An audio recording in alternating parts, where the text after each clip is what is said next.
విధంగా రాయబడి ఉందండి.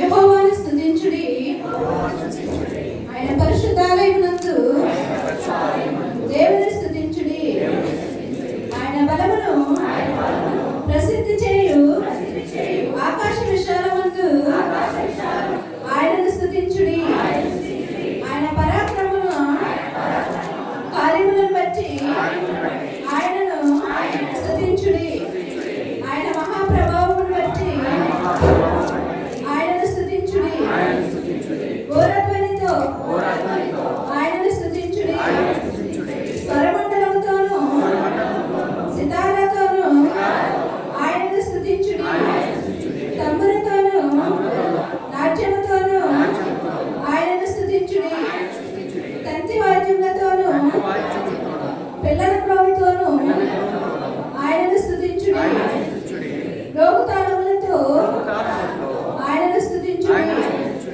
గంభీర ధ్వని గల తాళములతో ఆయనను స్తుతించుడి, సకల ప్రాణులు యెహోవాను స్తుతించుదురు గాక, యెహోవాను స్తుతించుడి.